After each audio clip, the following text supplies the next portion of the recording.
مساء الفل يا جماعة. الله، في شوية هنا صاحيين، الباقي لسه ما صحيوش. مساء الخير يا جماعة.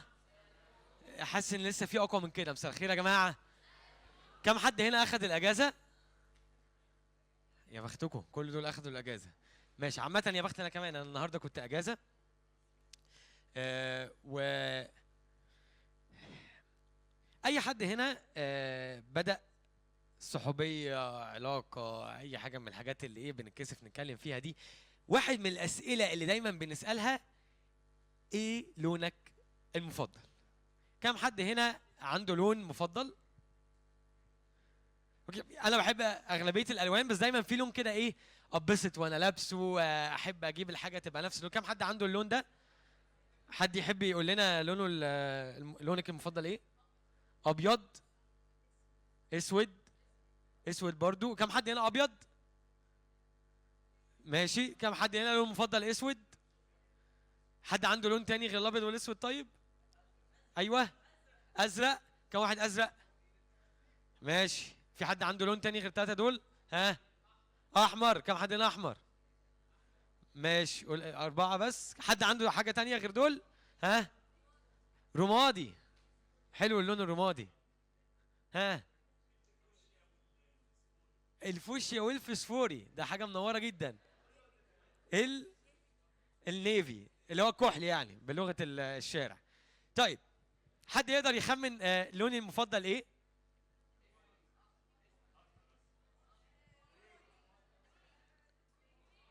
جراي، يعني جاي لابس تي شيرت جراي، البايبل بتاعي لونه جراي، الجزمة فيها حتة جراي، عربيتي تحت لونها جراي يعني. آه احنا نفتح السلايدز قريب عشان شكرا. حتى السلايدز عامل فيها جراي عشان انا بحب اللون الجراي قوي، يعني زي ما انتوا واخدين بالكم كده. لابس تي شيرت جراي، والكفر بتاعي جراي، وعندي حاجات كتيره جراي.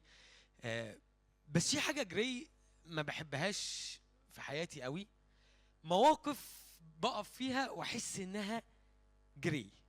يعني في مواقف اسود سودة وحشه جدا، ببقى عارف انه المواقف دي وحشه ومحتاج ابعد عنها. في مواقف لونها ابيض وبحس المواقف دي كويسه ولذيذه وحلوه واحب اكتر منها. بس في مواقف بقف فيها في حياتي جراي، واحس ان انا متلخبط، انا مش قادر قوي اعرف الجراي ده مكانه ناحيه الابيض ولا مكانه ناحيه الاسود. عادي ان انا اعمله ولا مش عادي ان انا اعمله؟ مثلا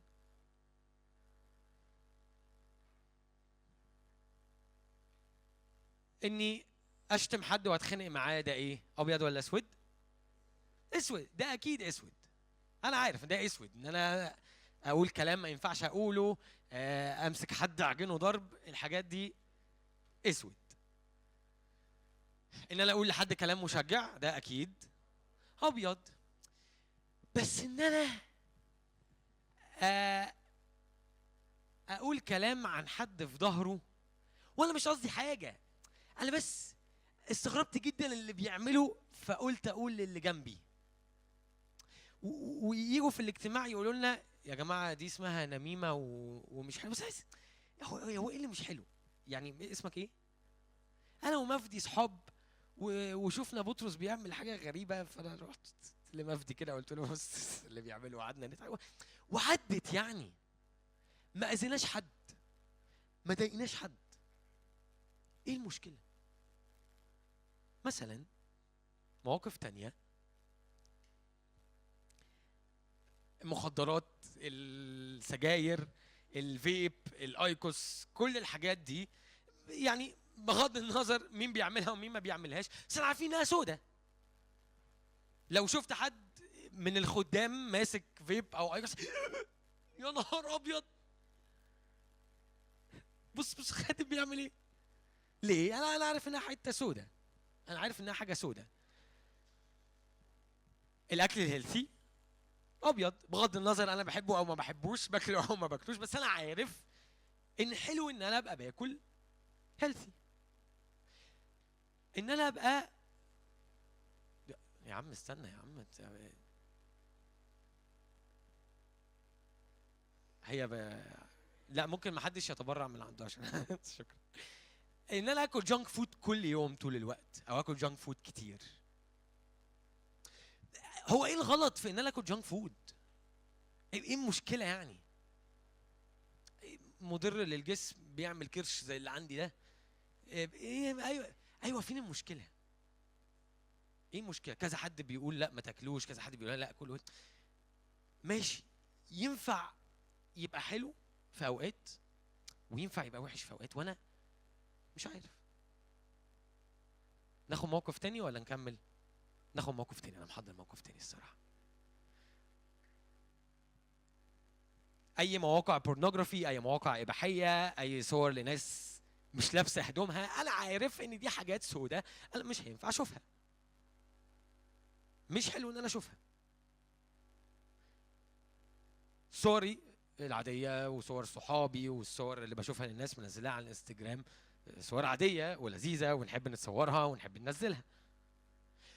بس في اوقات صور بتجيلي وانا بسكرول على السوشيال ميديا لموديلز يعني لابسين مش لابسين، عاملين فيها مداريين، عاملين فيها لابسين، واحس انه ما عادي، مش ازمه قوي ان انا ابقى عامل فولو للموديل دي، مش ازمه قوي ان انا ابقى بتفرج على نوعيه الصور دي. هي على فكره هي مش في الحته السوداء، هي مش في الحته السوداء،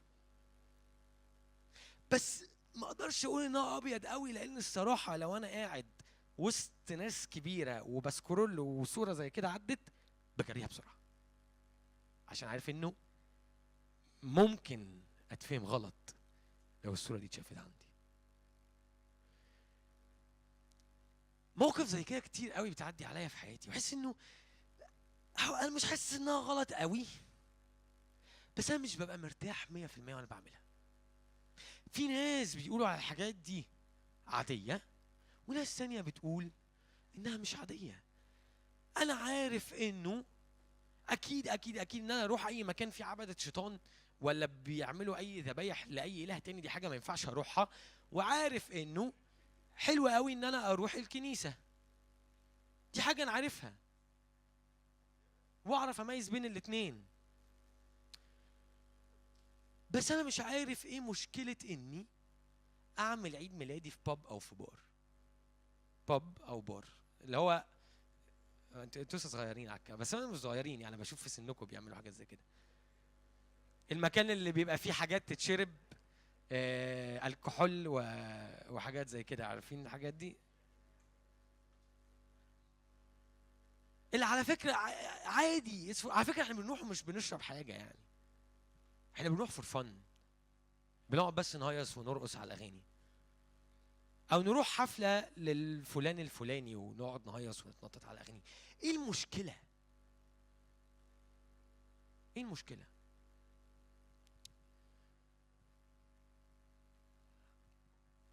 الجزء اللي قريناه في كورنثوس الاولى كان بيحكي مشكله شبه كده شويه. بولس كان بيكلم كنيسه كورنثوس، والكنيسه دي كانت كنيسه موجوده في اليونان، وفي اليونان وقتها كان في نوعين من الناس. في ناس يهود، ويهود دول ناس ملتزمين قوي في الاكل، في حاجات ما بياكلوهاش وفي حاجات بياكلوها، وفي حاجات عندهم قوانين ما ينفعش حد يعديها، ولو حد عداها بتبقى مشكله. وفي ناس يونانيين، دول كان عندهم الحياه سداح مداح وبيعبدوا الهه كتير وثنيه وبيذبحوا حاجات للاوثان وياكلوها. والناس دي عايشه في بلد عندهم جزار عادي بيبيع لحمه زي اي حته في الدنيا يعني. واللحمه اللي بتتباع في منها بتبقى لحمه مذبوحه للاوثان، واللحمه دي الناس اختلفت عليها، الناس اللي هم المسيحيين، اللي هم ممكن يكونوا كانوا يهود وبقوا مسيحيين، او كانوا يونانيين وبقوا مسيحيين. في ناس شافوا انه على فكره عادي ناكل من اللحمه دي، احنا عارفين كده كان مفيش اله غير واحد، مفيش حاجه ثانيه اسمها الهه، فايا كان اللي هيتذبح انا هاكله عادي، انا عارف انا بعبد مين وما عنديش مشكله. في ناس مسيحيين من الخلفيه دي حسوا لا، اللحمه دي مذبوحه الوثن دي ما ينفعش تتاكل، دي ما ينفعش تتاكل، واضحه وصريحه. طب ليه؟ ايه المنطق؟ ايه الفكره؟ هي كده. لا لا مش عاجبني الكلام ده. واكل اللحمه اللي كان عادي، في ناس شايفينه ابيض وفي ناس شايفينه اسود، وحصلت خناقه كبيره في الكنيسه، ناكل ولا ما ناكلش؟ ويجي بولس يفصل في القصه دي وقال انه بص، انت انهي عندك اهم؟ تاكل لحمه ولا تضايق اخوك؟ تاكل لحمه ولا تضايق اخوك؟ والاجابه بالنسبه لبولس كانت المفروض تبقى واضحه لاي مسيحي بجد، انه لو اكل اللحمه هيضايق اخويا انا عمري ما هاكل لحمه تاني، عشان ما اضايقش اخويا. ايه ده ايه ده ايه الجنان ده يا عم؟ انا حر يا عم، وانا ايه باكل في طبقه وكل واحد يخليه في طبقه؟ يا عم انا حر، ما اعمل اللي انا عايزه. ما يبصش، بيتضايق من اكل اللحمه ما يبصش عليا وانا باكل لحم.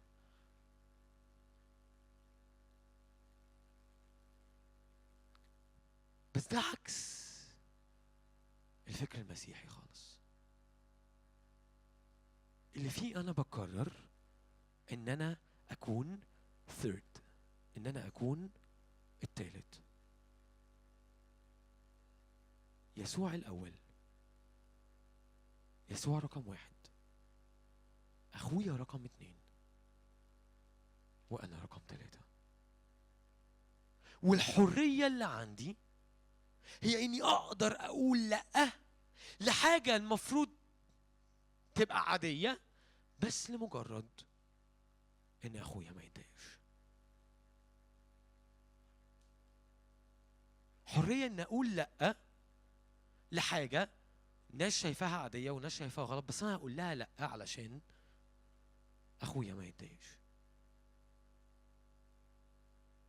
وعشان اسباب تانية كتير انا هعدي عليها. بس قبل ما نعدي عليها احكي لكم قصة عني انا شخصية. كم حد هنا بيحب الفيديو جيمز او الموبايل جيمز او اي جيمز في الدنيا؟ اوكي ماشي. انا من وانا في ثانوي وجامعه والسن ده كنت يعني بنام واصحى على اللعبتين دول. انا عارف ان هم ممكن يبقوا قدام وممكن في منها ما تبقاش معروفه، بس انا كنت بنام واصحى عليهم. ببجي، واعتقد دي اغلبنا عارفينها، ولعبه تانية اسمها ليج اوف ليجندز. وهدف اللعب ايه يعني عامه، يعني اي لعب في الحياه هدفه ايه؟ ان ابسط، يعني هدفه ان انا ابسط. محتاج، بحب العب علشان ببسط لما بلعب. سوري، عشان في حاجات كتير، الكونس ده واحد منها. بحب اللعبه ده جدا، بس قفشت نفسي كده اوقات وانا حد يعني بحب التحدي جدا وكومبيتيتيف جدا وهارد لوزر جدا جدا جدا، يعني بتقمص لما بخسر. ان لو لقيت الفريق اللي معايا بيلعبوا وحش، انا بيطلع مني انسان مكانه على القهوه في الشارع. يعني بلاقي نفسي بقول الفاظ بتعصب جدا. وقفت قدام نفسي وحسيت، طب واحده واحده كده اهدى. ازاي اللعبه اللي كان هدفها انك تتبسط بقت هي اللي بتخليك تقول الفاظ ما ينفعش تتقال؟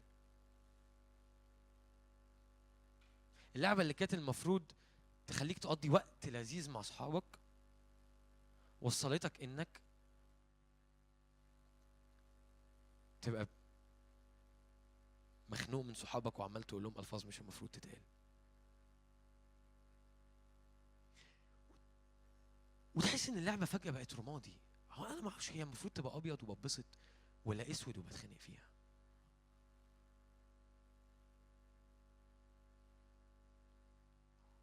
والحل وقتها كان واضح قدامي،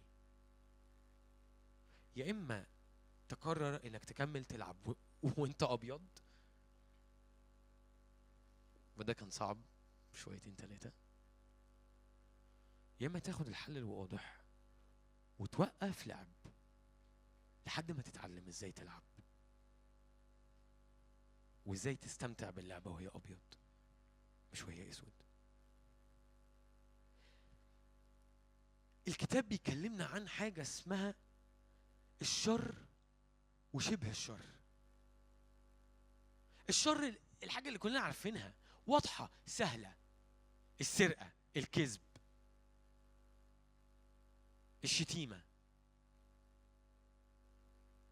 حاجات كلها معروفه. بس كلمة عن حاجه اسمها الشبه شر، بالانجليش يقول appearance of evil، اللي هو انت من بره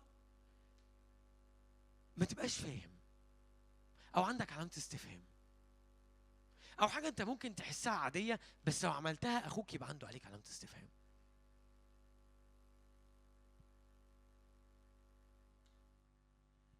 والسؤال اللي عايز افكر فيه معاكم، او قبل السؤال اللي عايز افكر فيه معاكم، حد عنده امثله تانية ممكن تبقى نطت في دماغه عن الحاجات اللي ممكن تبقى شبه شر وانا مش واخد بالي؟ حد انا قعدت افكر كتير قوي في امثله على ما وصلت. في حد عنده امثله جت في دماغه؟ في هدايا للي هيجاوب. مفيش؟ ارفعي قولي.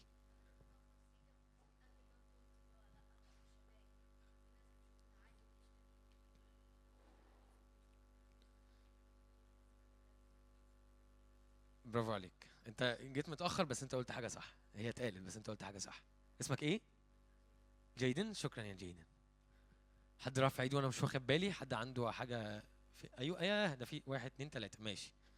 انت الاغاني كونتروفيرشال جدا، بس الصراحه موافقك. في ناس تحس انه عادي يعني اسمع اغاني، يعني ايه اللي فيها؟ يعني ايه اللي فيها؟ بس اللي عنده مشكله ده ممكن يتكلم مع حد من الخدام عشان دي تبقى خناقه طويله قوي، او يتكلم معايا بعد كده. طب كان في حد هنا رافع ايده ايوه. ان انت تنم عن انت كنت موجود من بدري، من اول ما بدات. دي قلناها، قلنا النميمه، قلنا النميمه مع الشتيمه والتشجيع، بس هو ما جاش موجود وقت الشتيمه. ها؟ لا بس الحلفان ده في الكتاب واضح، لا تحلفوا البتة، بس مجتمعنا بيقول انه اوقات ممكن تحلف عادي. اسمك ايه؟ فريدي. تعالى يا فريدي. فريدي انا حاسس ان انا عارفك من قبل كده، احنا صح؟ انا عارفك من قبل كده، احنا اتقابلنا قبل كده، شكلك مش غريب عليا. ها؟ ها؟ ال اليوجا. ماشي تعال. ده لسه كانت خناقه على الفيسبوك دي، انت عندك فيسبوك؟ ها؟ انك بتضرب اخوك؟ لا لا دي شر يا حبيبي، دي مش رمادي. اخوك هنا مش هنا. حد يبقى يقول لاخوه يا جماعه ده اسود، ده اسود مش رمادي. ايوه. الافلام. تعالى. اسمك ايه؟ طب ممكن استنى عشان ما تمشيش كل ده، ممكن توصلوا له ورا؟ الجنب ده نايم، انا حاسس الجنب ده سخن قوي والجنب ده لسه نايم. حد عنده حاجه هنا يقولها؟ ده قسم البنات، قسم البنات نايم لسه. ايوه. الفرنشيبس. ماشي. لا دي فيها رمادي جدا، دي فيها رمادي جدا جدا. قول تاني بس هتبقى ببلاش.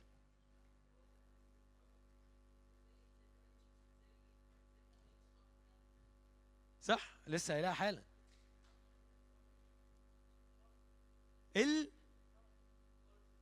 البوليتكس، السياسه. لا ما تدخلناش في مشاكل، انا مش هتكلم. امتنع. ايوه.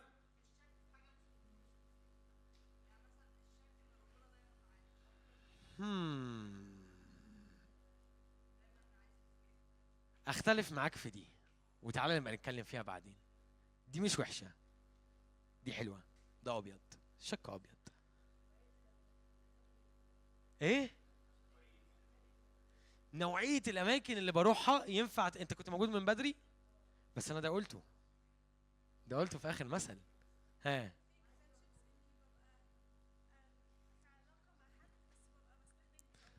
صح، الفيك فريندشيب، بس هي قالت الفريندشيبس هنا فخدت انت هتقول حاجه مختلفه، هقول لك اخر واحد اختم بيه. ما انا لسه برضه متكلم، انت عملت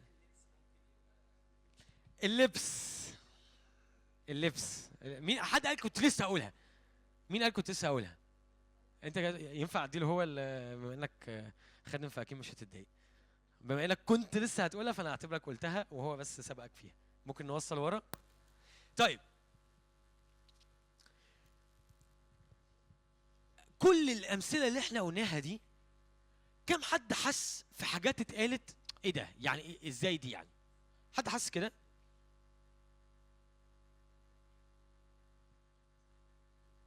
ده بالظبط معنى الحاجه الرمادي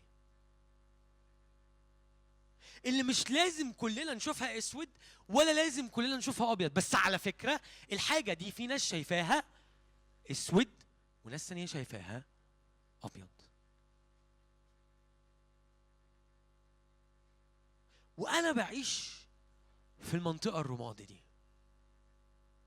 والسؤال اللي المفروض اساله لنفسي قصاد الحاجات اللي منها حاجات كانت مقنعه بالنسبه لي ومنها حاجات مش مقنعه بالنسبه لي، هو اني اعمل ايه في الحاجات الرمادي؟ اعمل ايه لو لقيت نفسي في حته رمادي؟ اعمل ايه لو لقيت نفسي في علاقه رمادي؟ اعمل ايه لو لقيت نفسي في خروجه رمادي؟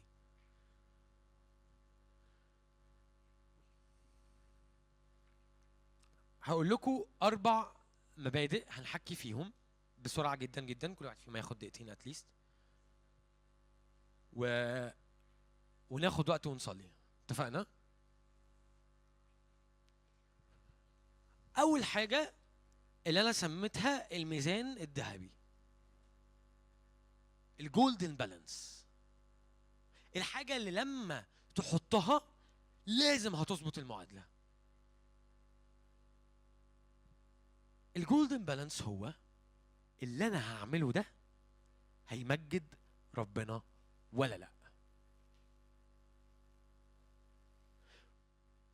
واللي انا هعمله ده مش معناه بس الحاجات اللي انا هقولها ولا الاماكن اللي انا هروحها، بس في اللي احنا قريناه في كورنثوس الاولى كان بيقول كده، وهقراها لكم وهنقولها مع بعض. في عدد 31 بيقول كده: فإذا كنتم تأكلون أو تشربون أو تفعلون شيئا فافعلوا كل شيء لمجد الله. فإن كنتم تأكلون أو تشربون أو تفعلون شيئا فافعلوا كل شيء لمجد الله. تيجوا نحفظ الآية دي مع بعض، دي مهمة، لو حفظناها ممكن أختم وما أكملش كلام. تيجوا يلا، بتحبوا تعملوا حركات؟ هنعمل حركات. ممكن نقف نفوق كده ونقف.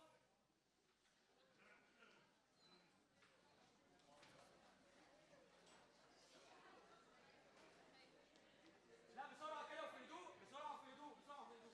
كم واحد شايفني؟ كم واحد مش شايفني؟ انت كده شايف.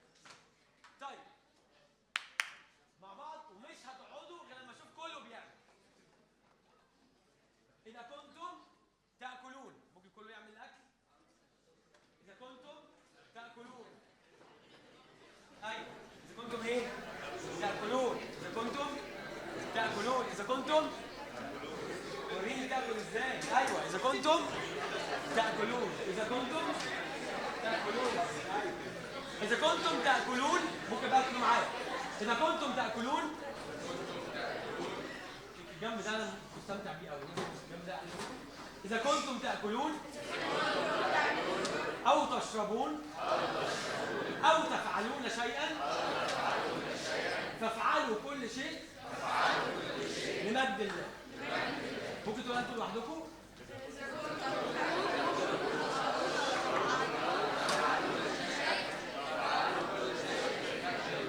فين اخر مره كلكم قعدتوا فعلا؟ تمام. اذا كنتم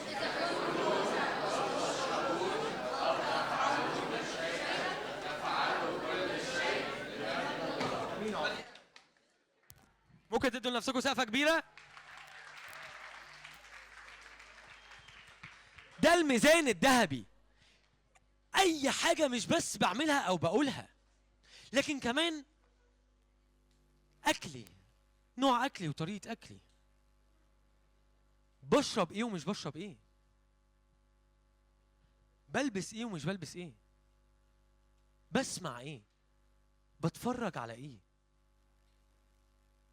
كل حاجه من الحاجات دي محتاجه تتحط في ميزان ذهبي اسمه مجد الله. الحاجه دي بتمجد الله ولا لا؟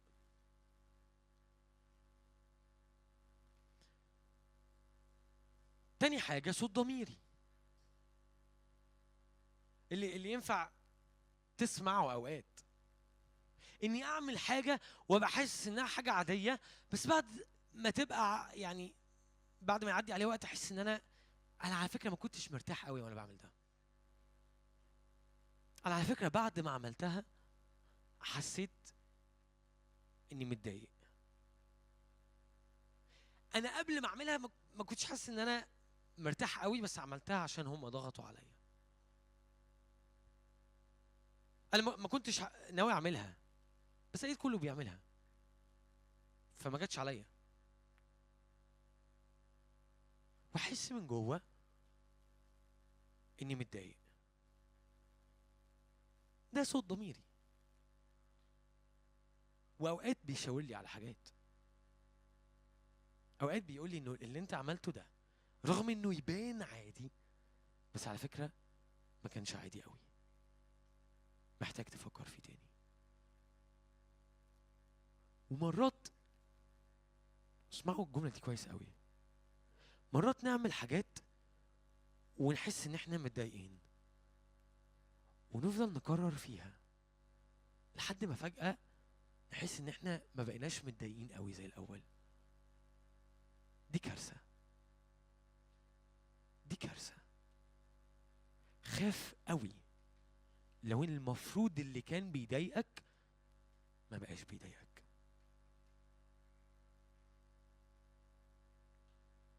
لو الحاجة اللي المفروض تبقى بتضايقك لما تعملها ما بقتش بتضايقك.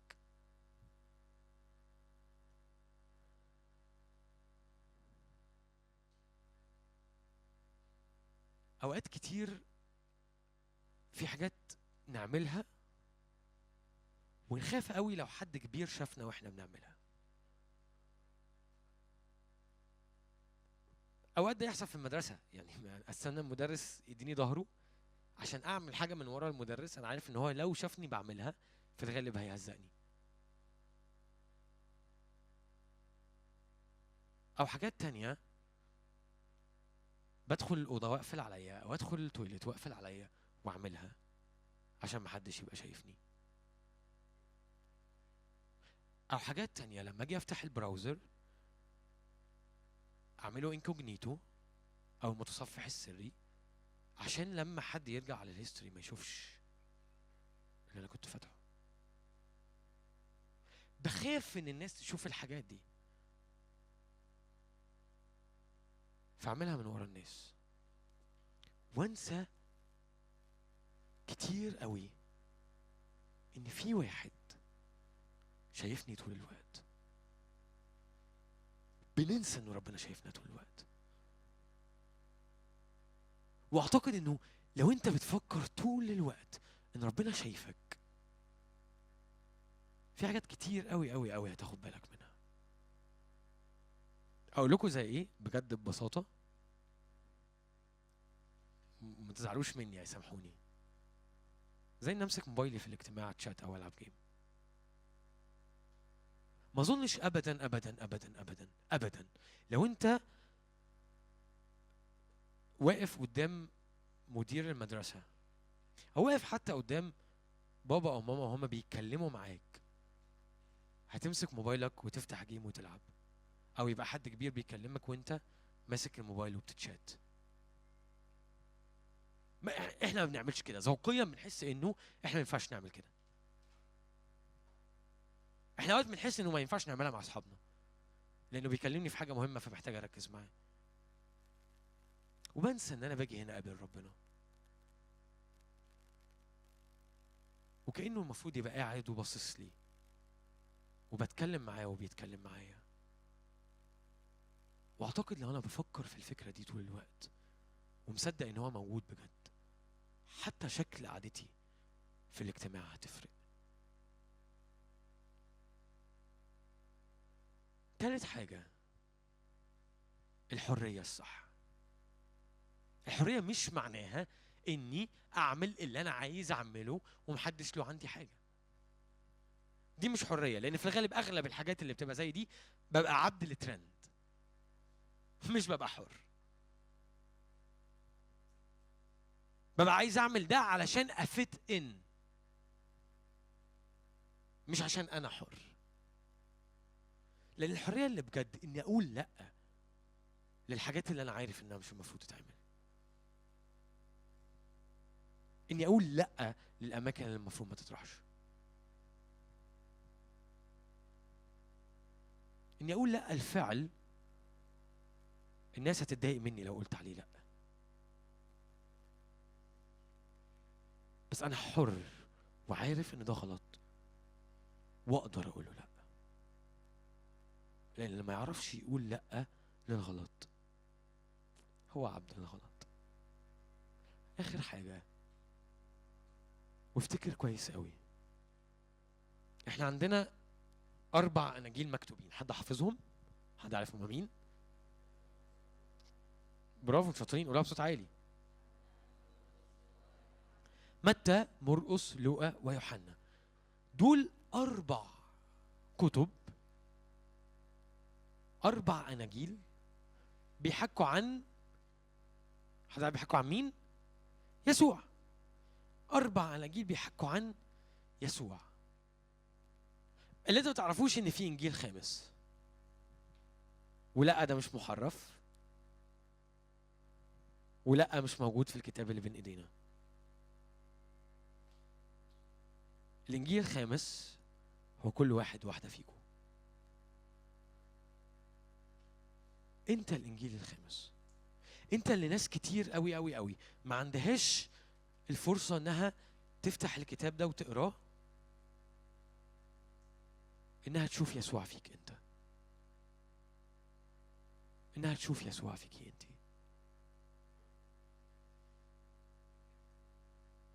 وده مش كلام من عندي،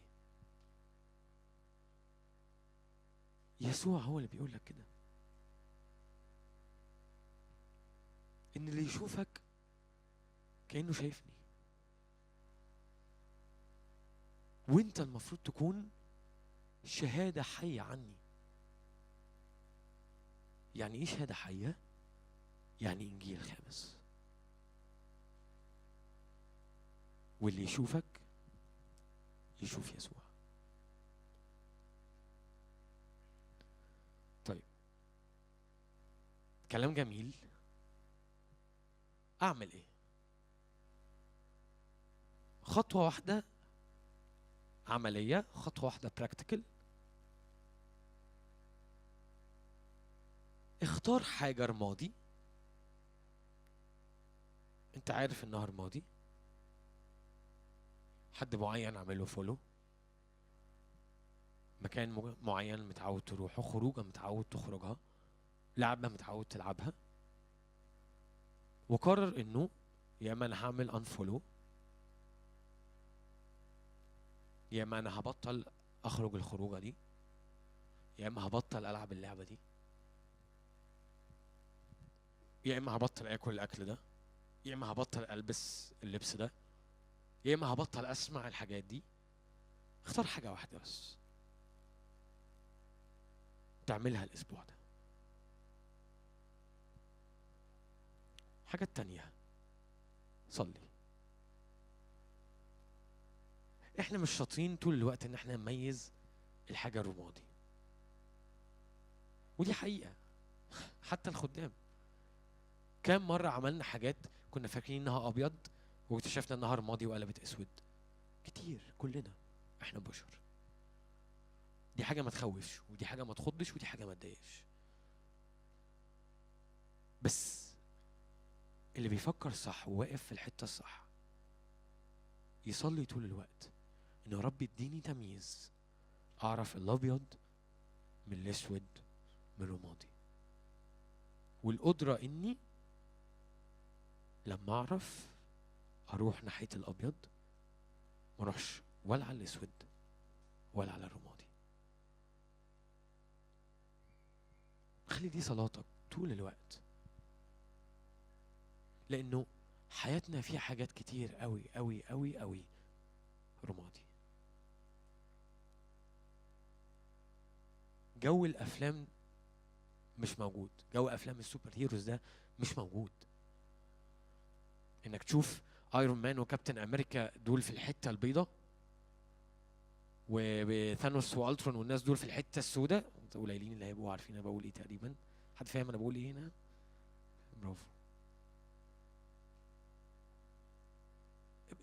العالم ما فيهوش كده، العالم ما فيهوش كده،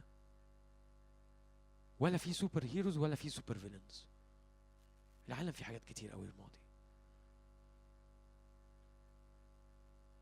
واللي ماشي مع يسوع بجد هيعرف ان يسوع هو الحاجه الوحيده البيضاء، وان طول ما انا ماشي معاه انا بمشي في الابيض مش في الرمادي. حد عنده سؤال؟ طيب تعالوا نصلي. تعالوا قبل ما نصلي، حد فاكر الآية اللي احنا حفظناها مع بعض؟ مش لازم بالحركات، مش هقدركم بالحركات، بس ينفع نقولها كلنا بصوت عالي مع 3. 1 2 3. فإن كنتم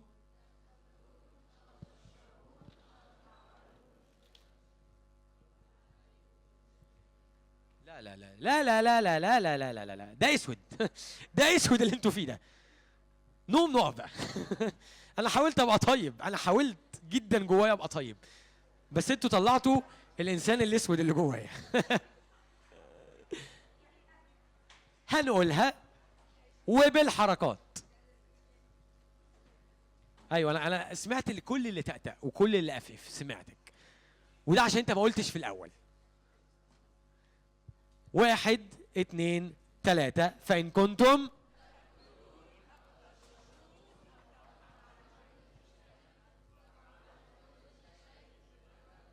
في ناس لسه ما عملتش حركات. وحشه منكم دي. لو اللي جنبك ما عملش حركات قول له اعمل علشان نخلص. يلا مع 3. 1 2 3. فإن كنتم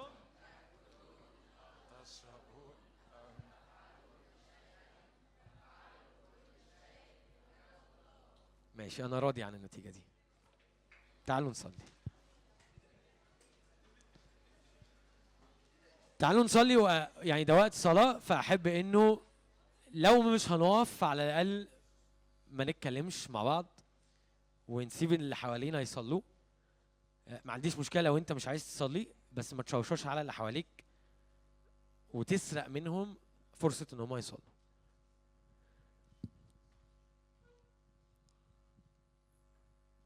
وتعالى غمض عينك كده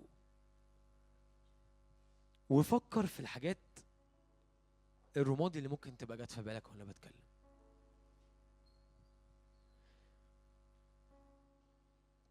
واسأل نفسك قد ايه انت بتحب يسوع،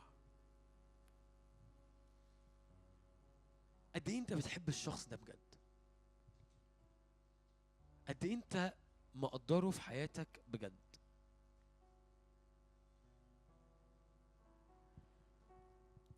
محبتك ليسوع مش بتبان بس يوم الخميس،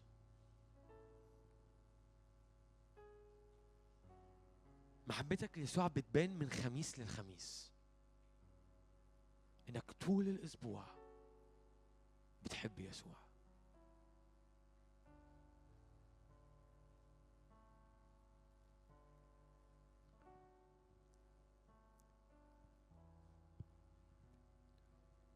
فلو انت حاسس انه يومك مش طول الوقت بيقول انك بتحب يسوع،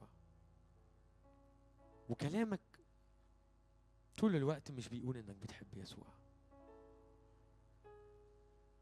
وطريقة لعبك مش بتقول انك بتحب يسوع، قول له ساعدني احبك اكتر. قول له ربي حرر قلبي، خليني احبك اكتر. حرر قلبي من كل حاجة بعملها لانه صحابي بس بيعملوها. حرر قلبي من كل حاجة بعملها وانا متضايق ومش عارف ابطلها.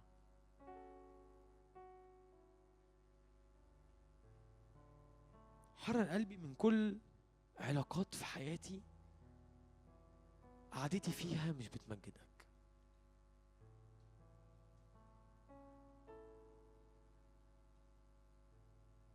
وخليني احبك اكتر.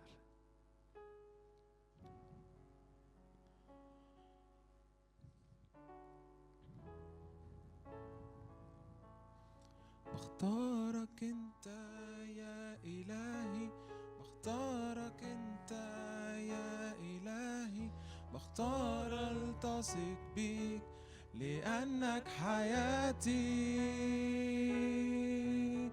بختارك انت يا الهي، بختارك انت يا الهي، بختار التصق بيك لأنك حياتي. بختار طرقك، بختار أحكامك، بختار وصاياك في حياتي. بختار طرقك، بختار أحكامك، بختار وصاياك في حياتي. بختارك انت يا إلهي، بختارك انت يا إلهي، بختار التصق بيك لأنك حياتي. بختارك انت يا إلهي، بختارك انت يا إلهي، بختار التصق بيك لأنك حياتي. أنا عايز أكون شبهك، انت أبويا عايز أكون ملكك وحدك يا يسوع. أنا عايز أكون شبهك، انت أبويا وأنا ابنك، عايز أكون ملكك وحدك يا يسوع. بختارك انت يا إلهي، بختارك انت يا إلهي، بختار التصق بيك لأنك حياتي. بختارك انت يا إلهي، بختارك انت يا إلهي، بختار التصق بيك لأنك حياتي. تعالوا نقوم نقف. انا بختم بس عايز نقوم نقف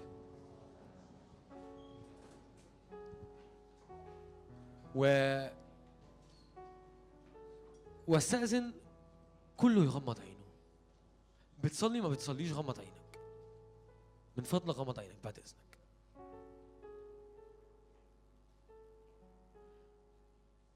ولو انت جات في دماغك حاجه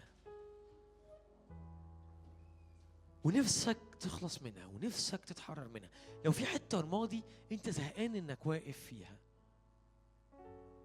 مد ايدك قدامك، مد ايدك قدامك، علامة قدام ربنا. قول له انا بدي لك الحاجة دي، انا بحط قدامك الحاجة دي، مش عايز افضل متمسك بيها، مش عايز افضل واقف فيها، مش عايز افضل بعملها. تعال حررني منها، تعال خلصني منها. ما تتكسفش وحط ايدك قدامك، هو بيقدر ده قوي.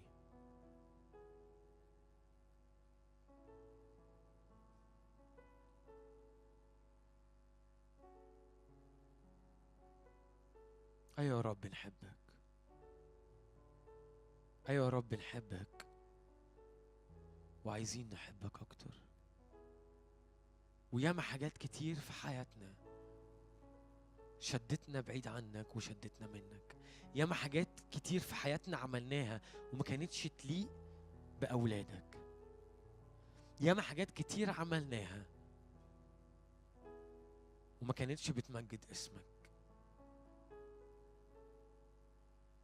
احنا بنتوب عنها يا رب، احنا بنتوب عنها يا رب.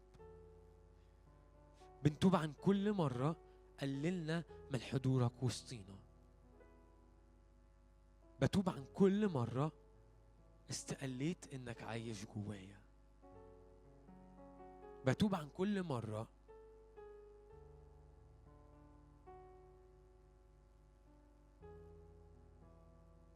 ما فرقش معايا انك شايفني.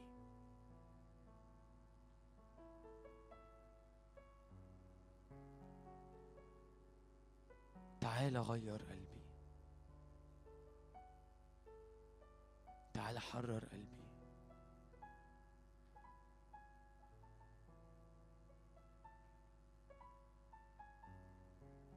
تعال علمني احبك اكتر وعيش لك اكتر، وانت تزيد وانا انقص، انت تكبر وانا اصغر،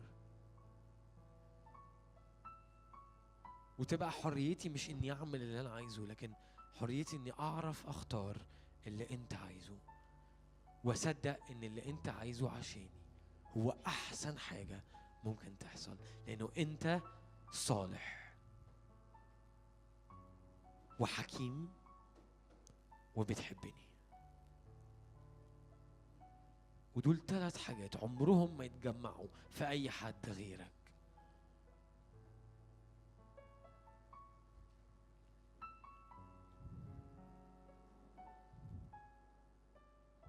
فعلمني احبك واعيش شبهك وحياتي تشهد عنك، واللي يشوفوني يقولوا انه الشخص ده مختلف، ويبقى اختلافي هو اني عايش معاك.